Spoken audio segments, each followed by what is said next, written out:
अस्सलाम वालेकुम रहमतुल्लाहि व बरकातुहू। डियर कैंडिडेट्स, जैसा कि हमने अपने प्रीवियस लेक्चर में डिस्कशन की थी स्टैंडर्ड ऑफ लेंथ की, जो नेक्स्ट हमारा टॉपिक है वो है स्टैंडर्ड ऑफ टाइम स्टैंडर्ड हमारा नेक्स्ट टॉपिक है। टाइम स्टैंडर्ड से क्या मुराद है? जैसा कि आजकल हम जो टाइम इस्तेमाल कर रहे हैं, जो टाइम हम देख रहे हैं, इसकी मतलब हिस्टोरिकल बैकग्राउंड, इसका हिस्ट्रिकल बैकग्राउंड क्या है, मतलब इसको कैसे इन्वेंट किया गया, इस टाइम को कैसे डिस्कवर किया गया, क्यों डिस्कवर किया गया, किस मेथड की मदद से स्टैंडर्ड ऑफ टाइम को लाया गया। तो इन सारी चीज़ों को डिस्कस करने के लिए आज हम स्टार्ट कर रहे हैं स्टैंडर्ड ऑफ टाइम, जो कि फिज़िक्स के 9th क्लास की फ़िज़िक्स का चैप्टर नंबर 2 है। उसका टॉपिक है स्टैंडर्ड ऑफ टाइम, जो कि स्टैंडर्ड ऑफ लेंथ के बाद हम स्टडी कर रहे हैं। ओके, इन पास्ट पहले क्या हुआ करता था? In past spin motion of earth का जो स्पिन मोशन है, चाहे वो अपने एक्सिस पे रोटेट करे या फिर ऑर्बिटल मोशन में अर्थ रोटेट करे, उसका जो मोशन था उसको देख के टाइम का पता लगाया जाता था। चाहे वो अर्थ अपने एक्सिस पे रोटेट कर रही हो या फिर वो ऑर्बिटल मोशन में हो, उस मोशन को देख के टाइम का अंदाज़ा लगाया जाता था कि टाइम क्या हो रहा है। उसके बाद क्या होता है, 19 अक्टूबर 1967 में ये क्वेश्चन से आते रहते हैं। स्टैंडर्ड ऑफ टाइम कब डिस्कवर किया गया था, इन्वेंट किया गया था? 1967 में अक्टूबर में टाइम ऑफ स्टैंडर्ड रीडिफाइंड, इसको इस बार फिर टाइम को डिफाइन किया जाता है।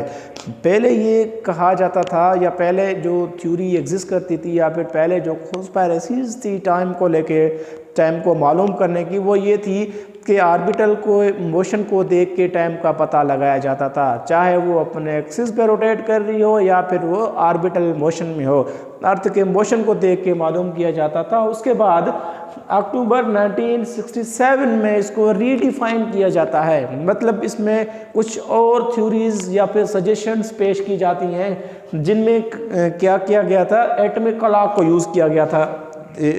डियर कैंडिडेट्स, ये याद रखें, आजकल जो हम टाइम यूज़ कर रहे हैं वो क्या है, वो एटॉमिक क्लॉक ही है। एटॉमिक क्लॉक को रीडिफाइन किया गया। अब क्वेश्चन पैदा होता है, what is atomic clock? Atomic clock क्या है?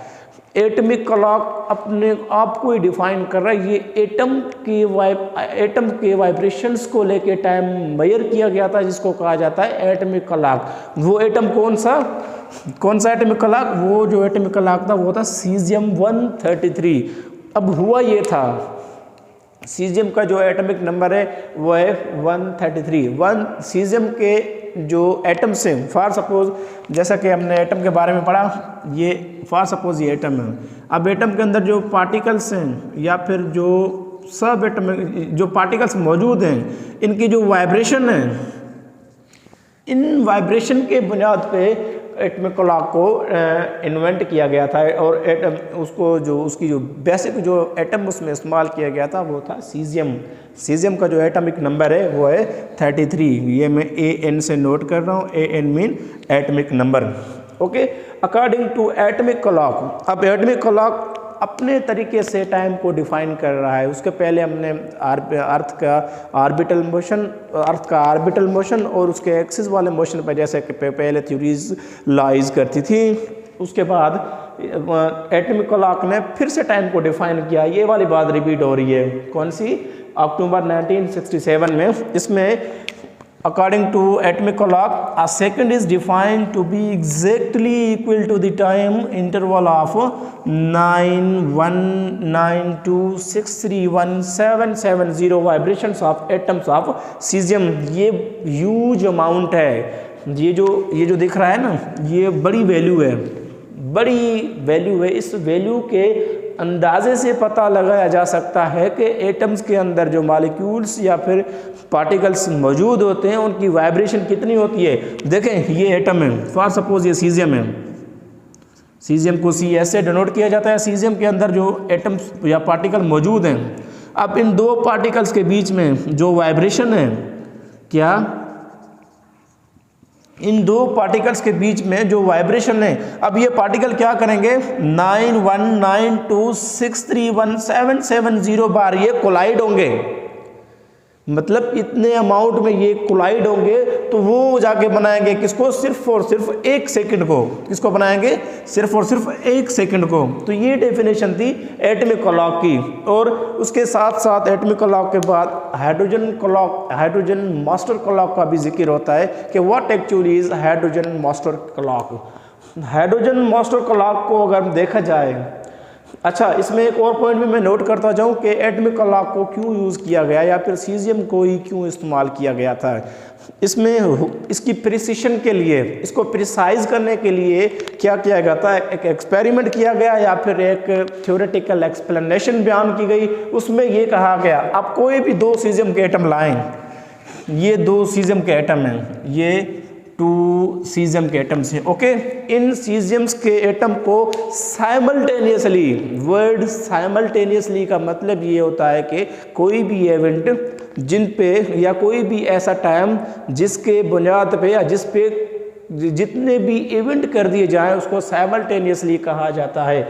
अब यहाँ पे हुआ क्या कि साइमल्टेनियसली सीजियम के 2 एटम्स लिए गए या फिर एटॉमिक क्लॉक लिए गए, उनको चेक किया गया। जब ये 2 क्लॉक रन करेंगे तो अगर देखा जाएगा कि 3 लाख साल बाद, ओके, कितना 3 लाख साल इसको भी देखेंगे और 3 लाख साल इसको भी देखेंगे, और 3 लाख साल के बाद जब इन दोनों चीज़ों को देखेंगे तो इन दोनों में जो डिफरेंस आएगा वो आएगा 1 सेकंड का। दैट्स वाई सीजियम को लिया गया, ये सीजियम का था। उसके बाद में हम आते हैं हाइड्रोजन मास्टर क्लॉक की तरफ। हाइड्रोजन मास्टर क्लॉक में क्या होता है, हाइड्रोजन की जो प्रिसिशन है वो सीजियम से भी ज़्यादा है। अगर आपके पास क्वेश्चन आता है कि caesium into hydrogen master clock, okay, अब यहाँ पे बात हो रही है कि जो सीजियम है, क्या सीजियम की जो प्रिसिशन है, प्रिसिशन मीन उसकी जो प्रिसाइज है, जो कि एक्यूरेट वैल्यू दे रही है सीजियम, अगर सीजियम को कंपेयर किया जाए हाइड्रोजन मास्टर क्लॉक से तो इन दोनों में से प्रिसाइज वैल्यू किसकी है। अगर ये क्वेश्चन आपके पास आ जाता है तो इसका मतलब ये कि अगर ये ऑप्शन में मौजूद है ये रॉन्ग है।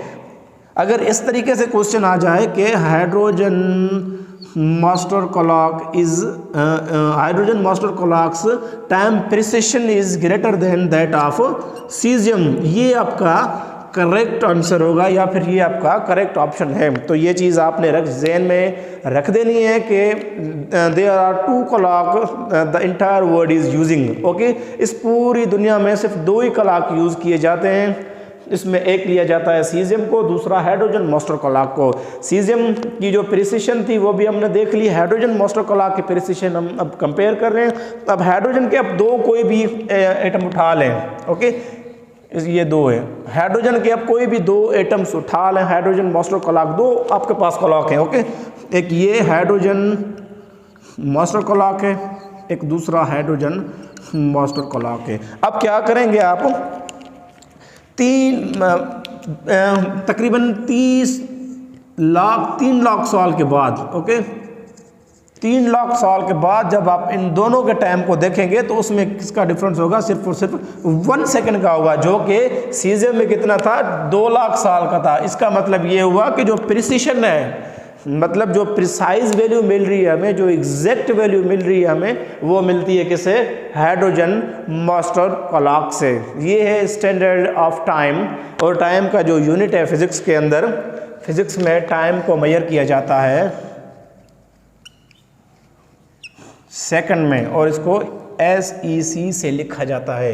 ये हमने हमने आपको वैल्यू कंपेयर करके बता दी कि क्या डिफरेंस आता है 2 हाइड्रोजन मास्टर क्लॉक को साइमल्टेनियसली अगर देखा जाए 3 लाख साल के बाद, तो डिफरेंस क्या आएगा, सिर्फ और सिर्फ 1 सेकंड का आएगा।